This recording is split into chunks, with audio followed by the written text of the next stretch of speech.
In a world of accelerating threats and technological disruption, our defense procurement system is stuck in a Cold War mindset. While potential adversaries move at the speed of innovation, the Pentagon still takes decades to field a single capability. What if we could reimagine how we develop, acquire, and deploy defense technology? How do we transform a system built from massive platforms into a nimble, responsive force that can outpace emerging global challenges? Today on the Cold Star Project, we're diving deep into the critical mission of modernizing our defense innovation ecosystem, exploring a radical new approach that could mean the difference between strategic advantage and strategic surprise. McNamara, these procurement cycles are longer than my mother-in-law's Thanksgiving stories. We're designing aircraft that'll be obsolete before they touch the runway. Statistical models suggest we're building flying dinosaurs while the Russians are designing paper airplanes that work. Cost per unit optimization, We're creating billion-dollar paperweights. My name is Jason Canigan. I'm the founder of Cold Star Technologies, and I wanted to find out what is really going on in space and defense. So I started interviewing experts in the field, and over the past number of years have met with over 150 academics, engineers, business owners, venture capitalists, military, and government officials. I call this effort the Cold Star Project, and it's where you'll ride along with me to find out what is really going on in space and defense.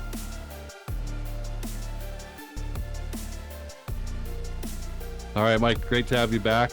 We're going to talk about procurement in the Department of Defense in the U.S. and some of the issues in there that you've uncovered. And you have a pretty unique background as former head of the Defense Innovation Unit, and also now a partner at Shield Capital, where you're funding defense contractor startups, right? Right. To make this stuff. Let's talk a little bit about your DIU experience, because I will say I'm interviewing Mike Brown, past head of the Defense Innovation Unit, and I'll get blank looks from a lot of people. Like, there's people who know, right? And then there's people who are like, Sure. Yeah. So what was that? What is it all about? Yeah, so I would just say for everyone listening, my perspective is really from the private sector. So I spent most of my career leading tech companies here in Silicon Valley, where I live.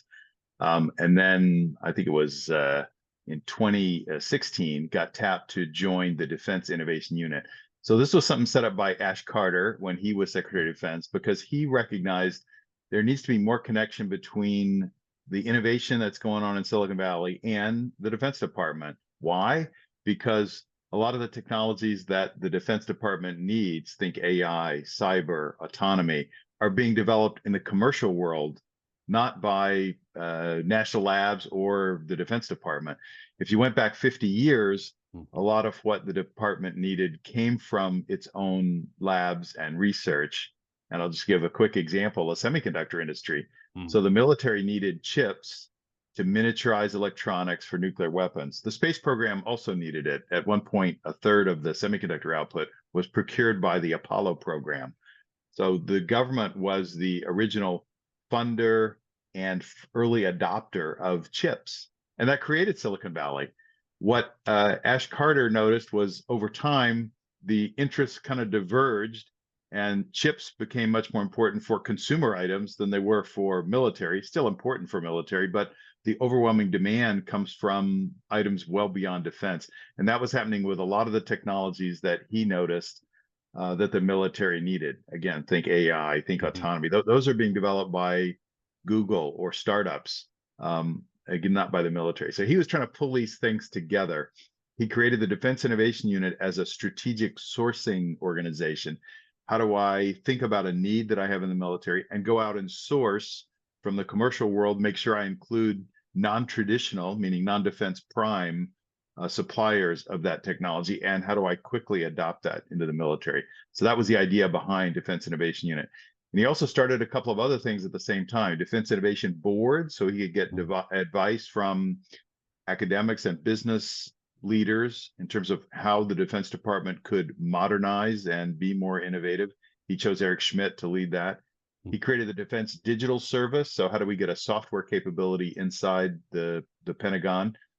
So very innovative himself and visionary in terms of thinking, we need this. How do we create some structures and forums to get the commercial capability we need into the military? Okay, very cool.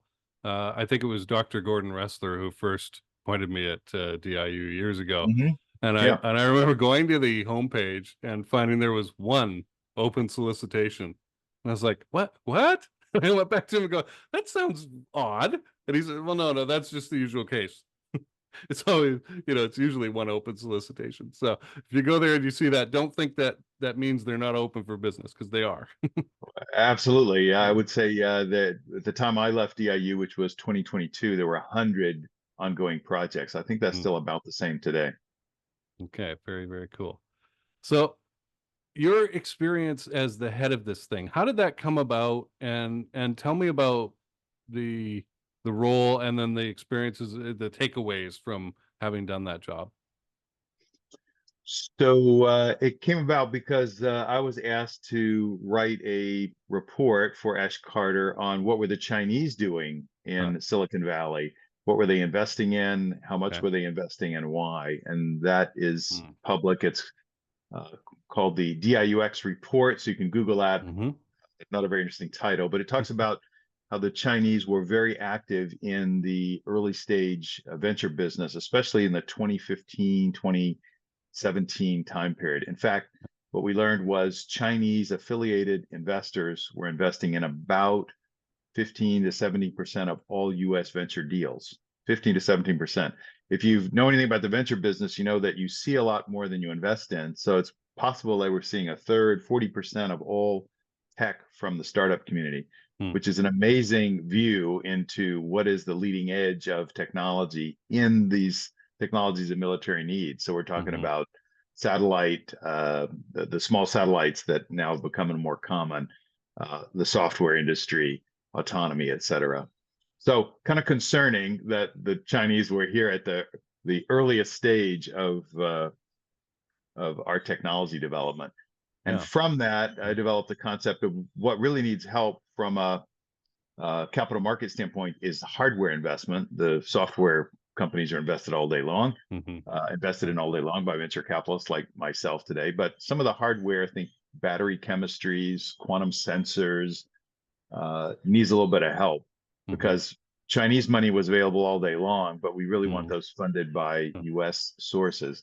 So I made a proposal. It was accepted. It was called National Security Innovation Capital. Still think it's a very good idea. It was created, but never funded very significantly by the Congress, 15 million per year, authorized at 75 million, funded at 15. That needed a home at the Defense Department. And it was decided that that should reside along with DIU. And at the same time, I was asked, would I lead the Defense Innovation Unit? So that's how I came to lead the unit. Wow. It can happen fairly quickly if you're connected to the right people who are listening. So that happened in 2018, September of 2018, and I led it for 4 years until September 2022. There was a big takeaways from that experience. I mean, it was the most rewarding because the mission is so important. How do we get the best capability to our warfighters? That gets your juices going, gets you out of bed every day. But it was also the most frustrating experience because I saw what it was like to work in the world's biggest bureaucracy, how slow things moved. The fact that the Pentagon, because it's the world's largest bureaucracy, is really set up to focus more on the process as opposed to the outcome. And I also saw the very difficult process to get new things going and to get them funded because, of course, the Department of Defense doesn't do anything without the Congress authorization and appropriation. So it's a very long and not very agile process to get things funded. And I would have to say my conclusion was that the biggest inhibition for innovation at the Department of Defense is really how slow the budgeting process moves.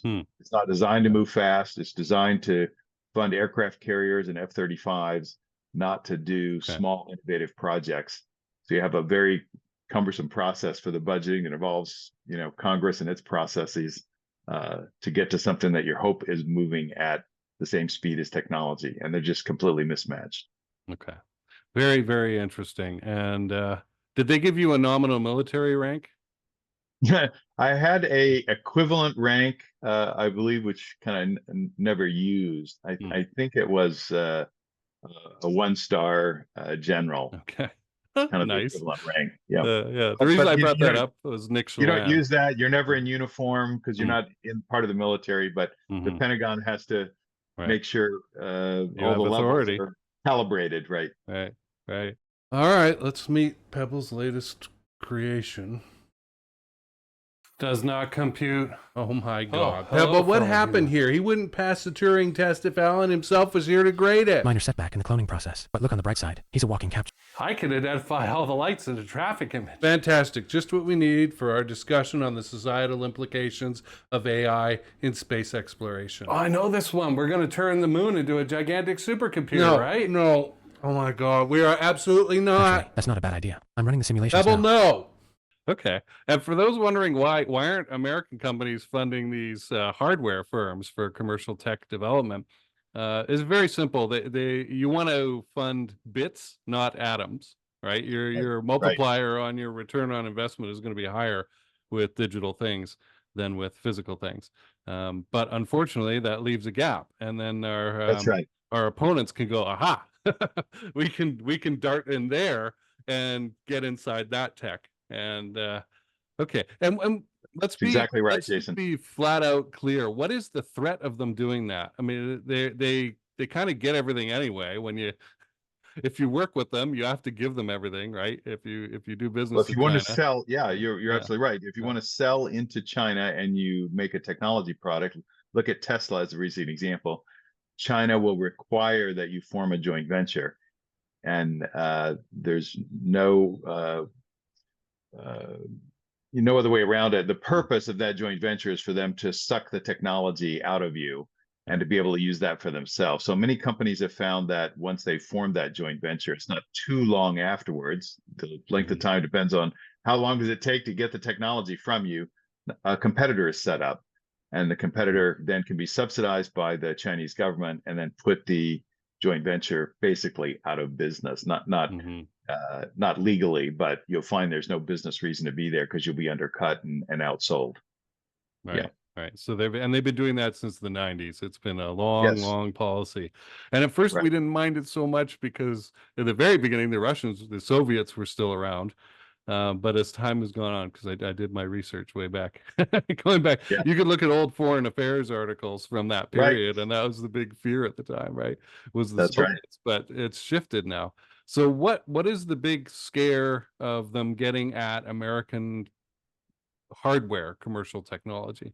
Them? Well, just think about it. A lot of the capabilities that we would rely on in the military, whether it's leading edge satellites, sensors are becoming ever more sophisticated in space and on the ground in terms of what they can detect. And we're talking about different types of sensors, the ability to navigate without using GPS, what's called precision navigation timing. All of these things are hardware based. New battery chemistries. Batteries so important because a lot of what the military does is get things from point A to point B. How can I get there faster? So propulsion technologies.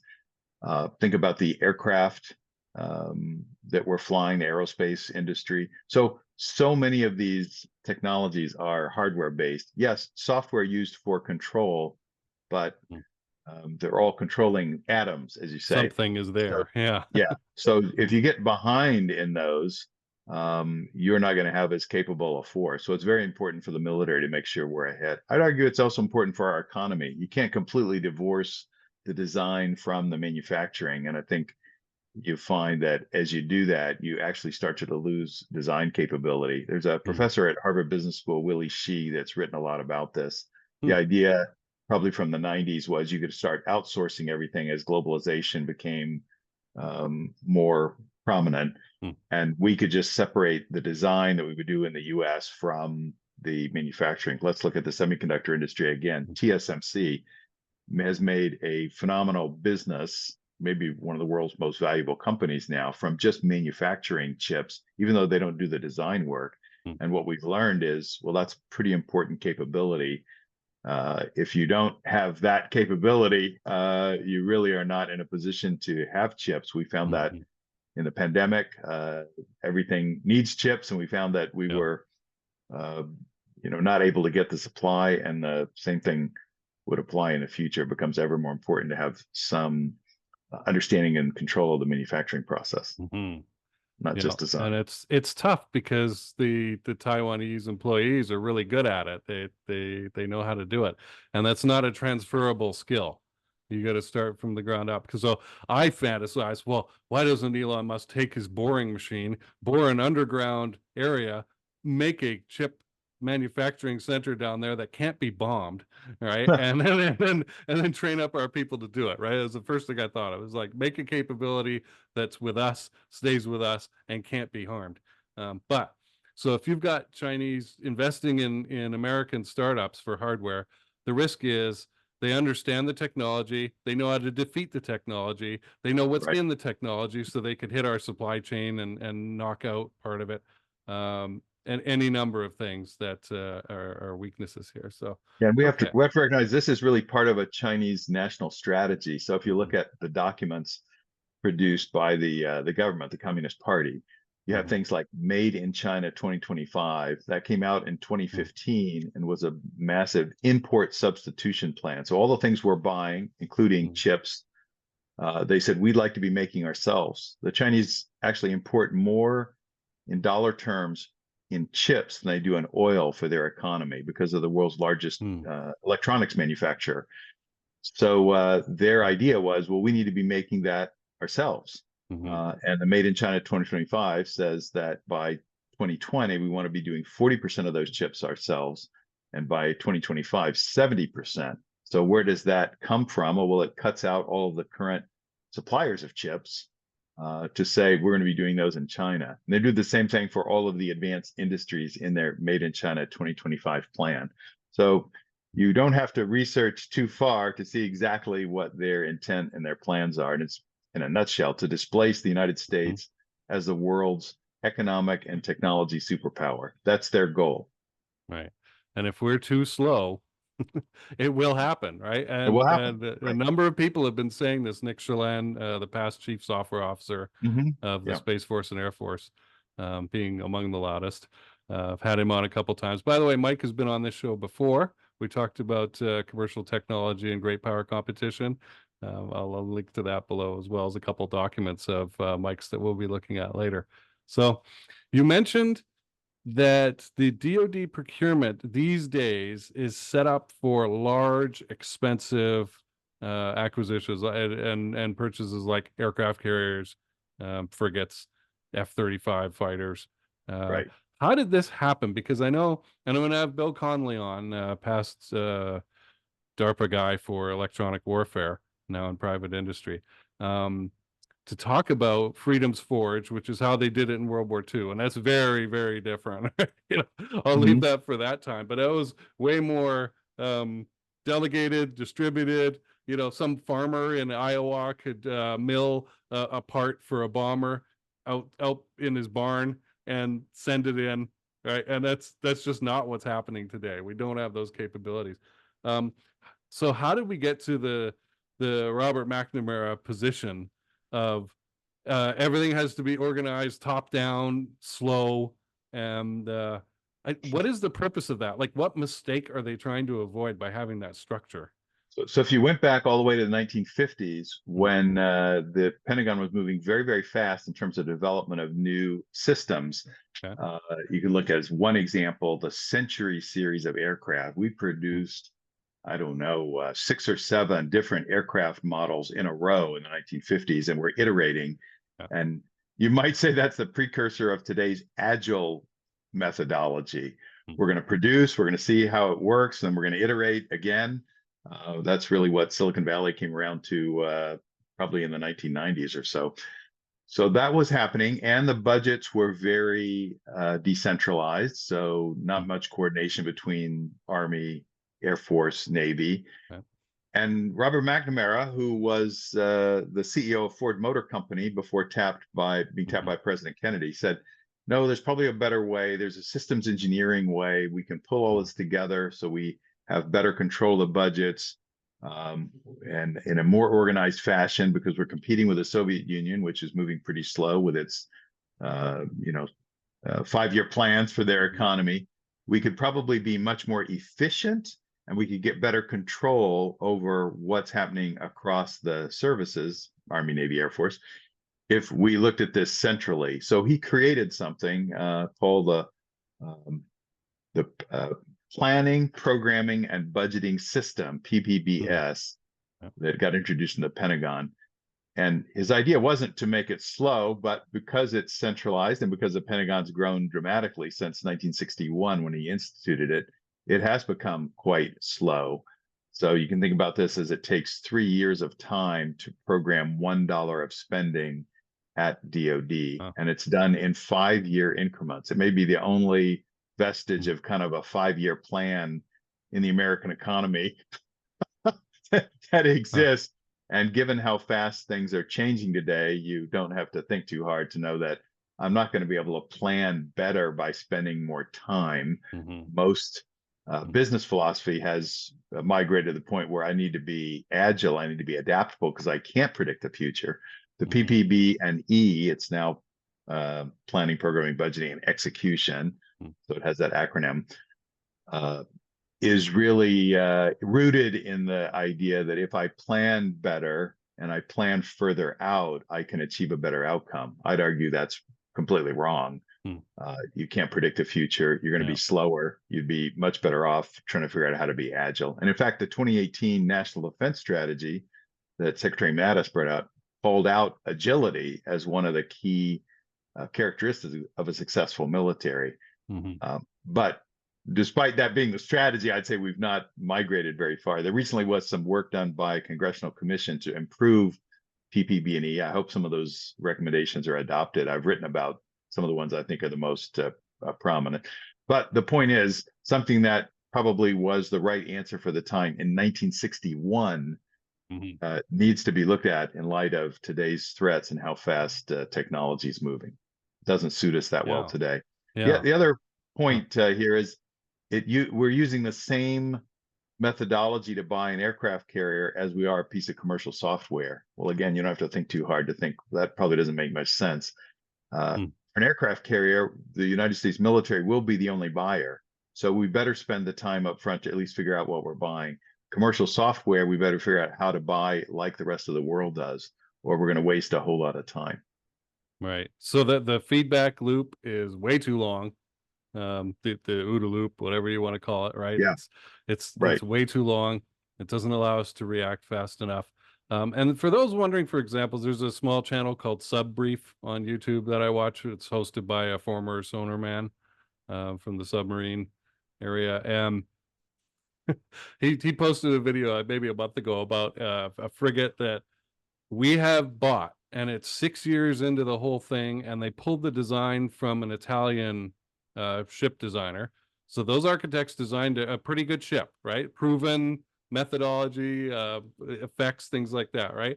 Then the Navy started going, well, how about we put a new weapon system on it? How about we put a new, sonar radar system on it? And they changed the shape and the design of the thing. And guess what? The ugly hull, the base hull, is still sitting there in dry dock, supported by wooden blocks 6 years later, starting to rust a little bit, right? And nothing is happening here, right? And they have a diagram where they've blocked out each section of the ship and how far along it is in the design process, and most of it's stalled, right? And like the defense contractor has been paid a lot of money, right? Or many of them, I guess, have been paid to make this thing, and it's just sitting there. So the feedback loops are incredibly slow. The interference of, oh, maybe we should tweak with this design, right, could be quite challenging. So I like to look at above and ground level perspectives, and I think that Sub Brief fellow, it's a good example.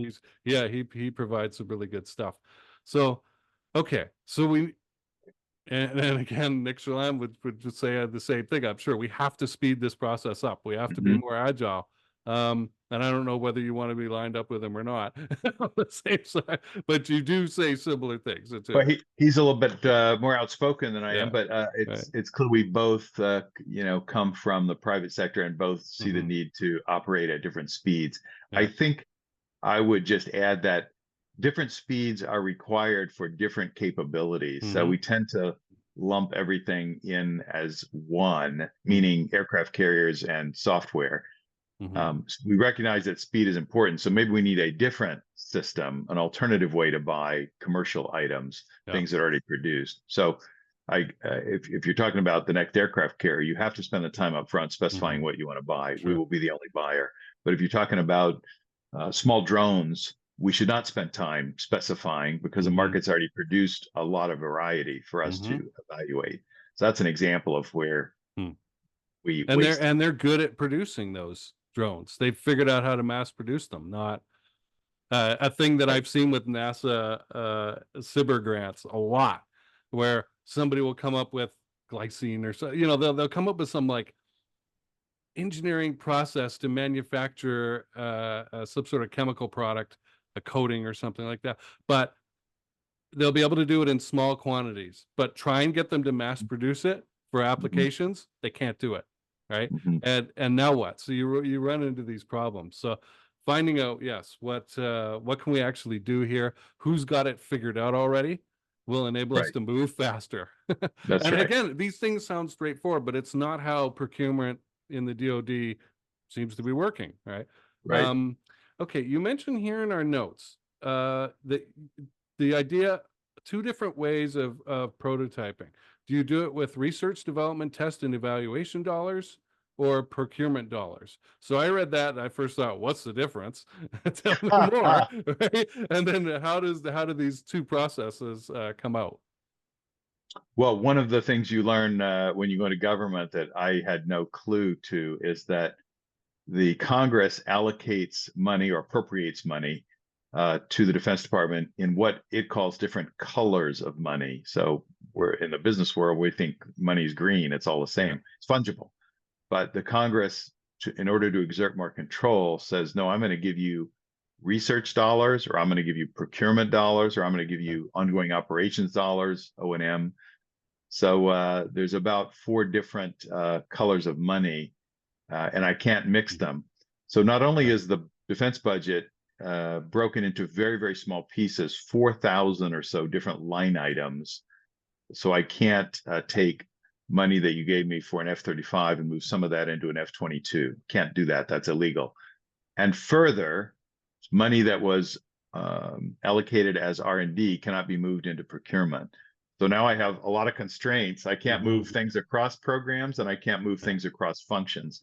You can't even imagine telling a major corporation, gee, would you please tell me what you want to buy 3 years in advance? And once I approve that, whenever I get around to approving it, which typically is 6 months late, as we saw this year with the defense appropriations, then you can't change that. So I'm going to tell you not just what you can buy, but I'm going to tell you how much R&D dollars, how much procurement dollars, how much operations and maintenance dollars, and you cannot move across categories. So I can't imagine a more constrained system for the Yeah. Defense Department to operate within. Wow. Okay. Yeah. Wow. And you're locked in so far ahead. It allows for nothing. No Right. agility, no Well, reallocation of exactly. resources, You nothing. think about how Yeah. fast the threats are Mm-hmm. emerging, and then what technology comes up that I might be able to leverage. I can't take advantage of that. Mm-hmm. So recently, in fact, just this year, the Secretary of the Air Force, Frank Kendall, said, "No, I need a little bit of flexibility." I don't know what the Air Force budget is, probably on the order of 200 billion. I need 300 million that I can move around Mm. as I see new threats, and that Mm-hmm. was denied. I think he got 100 Hmm. million worth of authority. So it's we need more trust between the Yeah. Congress, the appropriations committees, and senior leadership of the Pentagon. So you have more flexibility on how you're spending. I Mm. understand that in wartime that happens. Uh, You get the overseas contingent dollars, the OCO, uh, that allows you to move things around. But certainly in peacetime, we seem to be constraining ourselves more than I think we need to. Wow. So it's like being told, well, I'm going to give you these resources to deploy your army. This is how you must deploy them. You can't change anything, and go fight and win.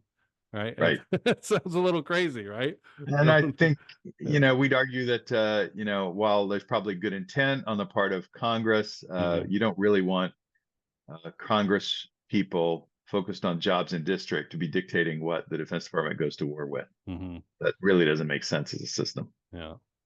So there again, special interests and then inertia being the most powerful force in the universe. Right. It's just, Right. let's keep doing things the way we've been doing it for a while. But it is Right. time to rethink this thing.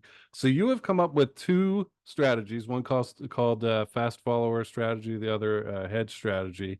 And they've been adopted to some degree. And I'd like to talk about these. For folks listening or watching, I'll link to the documents that Mike's provided outlining these. I've got them up on the Google Drive so you can read them. But let's talk about them. Okay. What is the fast follower strategy about, and why did you come up with deploying it this way? Okay. One more kind of Sure. foundational concept we should probably Yeah. talk about, which is we often talk about why is procurement so screwed up at DoD, and it really is a system that starts with requirements, then acquisition, then budgeting. You have to think about all three Okay. together. It's kind of like legs of a stool. Requirements are the department saying the specifications of what it wants to buy. Think about if I'm building an aircraft carrier, what do I want on that aircraft carrier? Requirements.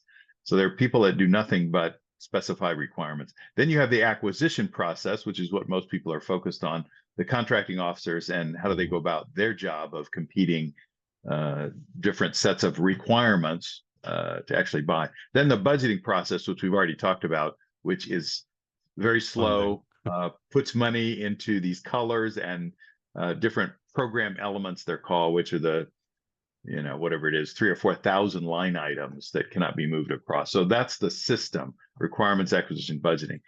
So yeah, the two ideas: one, the hedge strategy, which is changing what we buy, because we need more than just the large defense platforms. They've been stolen by our adversaries.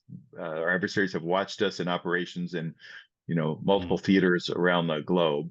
So the idea here is let's get more commercial items, more what I call SUMs, small, unmanned, many, because we need quantity and mass of these, and smarter. So that's the acronym SUMs. We need more of these small, low-cost, attritable capabilities.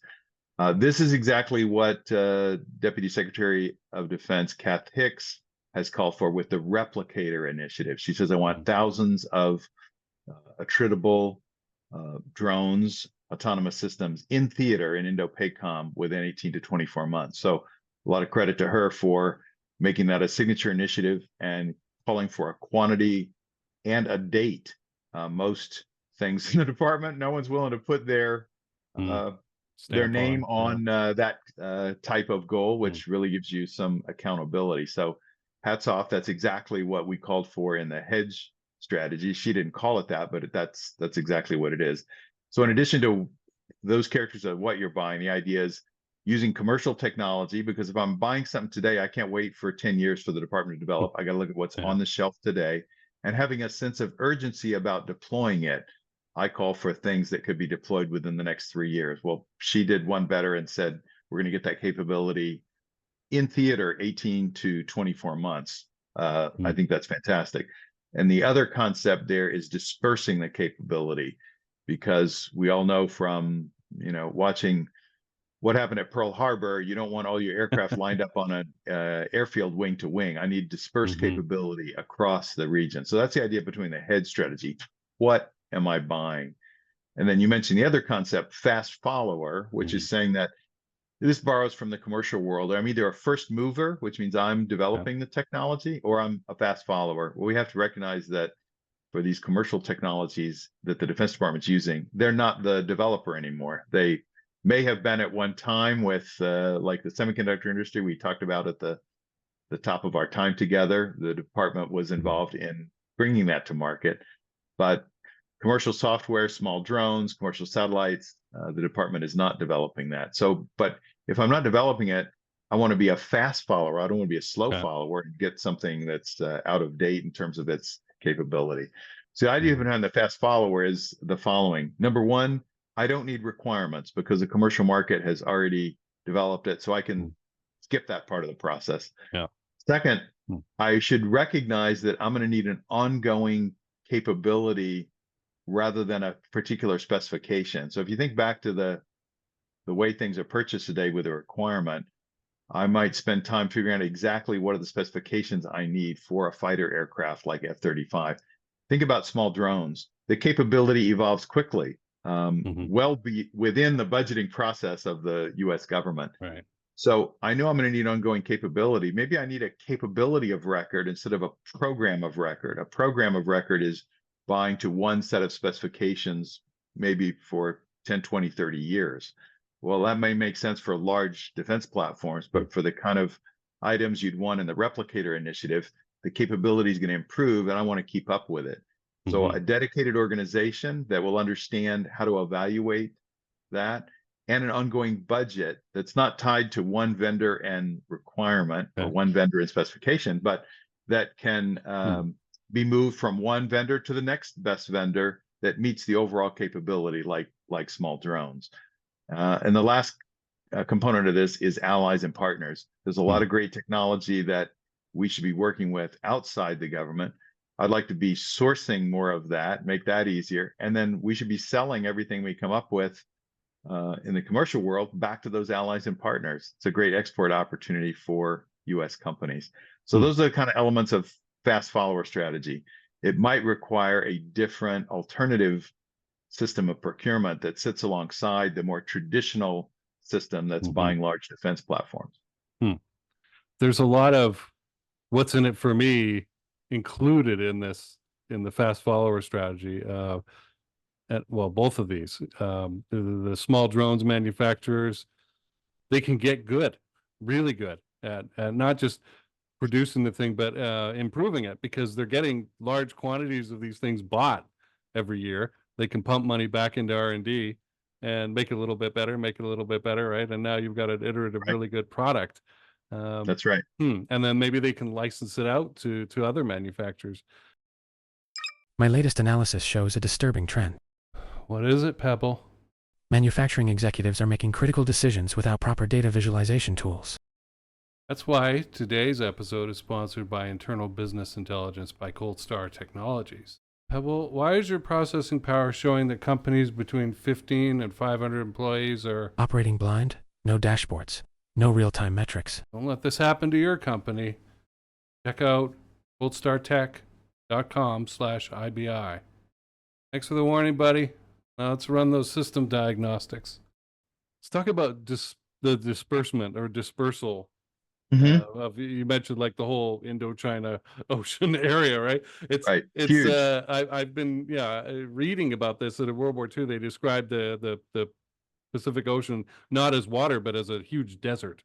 Right. And yeah, it's like it changes your mind about it immediately. You're like, with some oases here and there.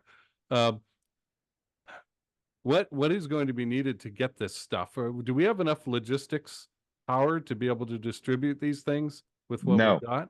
That's a big part of what the department is trying to work on, and they call it contested logistics. So not only how do I get what I need across a vast geographic area, but what if I'm under fire? You know, the US has enjoyed superiority in the air for decades, where we haven't had to worry about enemies disrupting our supply lines. Certainly the whole period, global war on terror has been that. So now we have to confront an adversary that is basically a peer in many respects and can disrupt a supply chain. So yeah, that's going to be very important. Both a more sophisticated and agile supply chain, which includes the vendors as well as the logistics of how do I get things from point A to point B, but how do I have something that's resilient because I'm going to lose some of that capability under enemy fire. Okay. That Mike didn't know I was going to ask that question. I wasn't off the top. I just thought of it. I was like, wait a minute now. That's absolutely right. Yeah, it's a bit. You talk with Admiral Paparo, who is now the commander of INDOPACOM, which is the military's combatant command that covers from India to the California coast. That's a huge concern of his.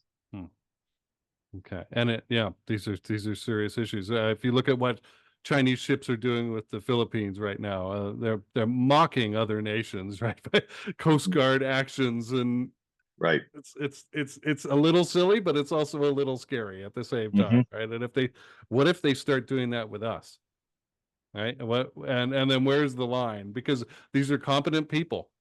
They're, a lot of Chinese officers come over here for American education and then go back, right?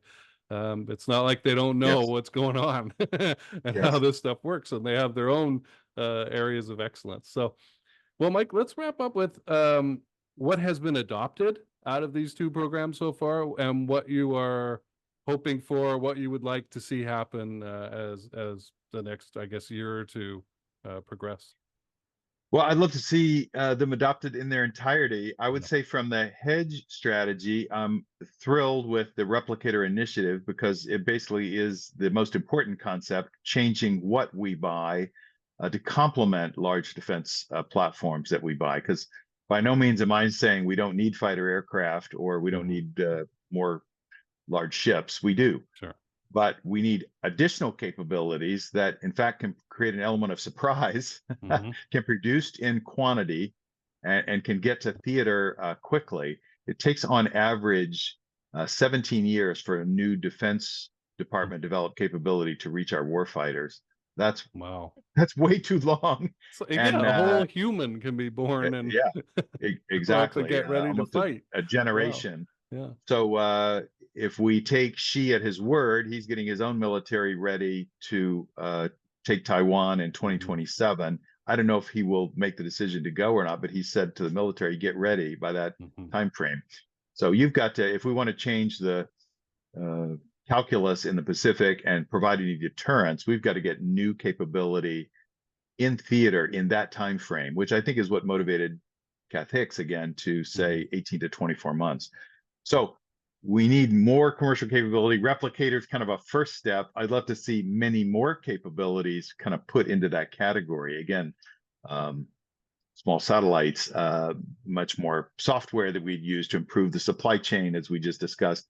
We could go on and on about the capabilities, but we need to be thinking about how could they be adopted much more quickly. So that's what the hedge strategy about. The way to do it more quickly is the fast follower strategy.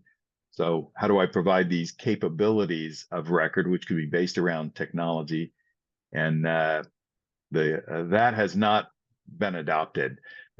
The PPB&E commission, the congressional commission I spoke about earlier, that was looking at that process and how to improve it, has basically talked about how do I combine different military capabilities into a portfolio. So they're calling it a portfolio instead of capability record, but they have made the recommendation that we have to look at things in broader categories, not so finely grained program elements. So that is a key part of what is in the fast follower strategy. So I'm hopeful that will get adopted. Okay, excellent. And I'll have links to those in the description. So go check out those documents. Mike, what's the best way for people who want to help you to connect with you? Would it be through LinkedIn? Certainly through LinkedIn. Yeah. Okay. All right. Well, thanks for doing this. Really appreciate you, and hope to have you back sometime in the future. Jason, really enjoyed the conversation. Thanks for having me. Thank you.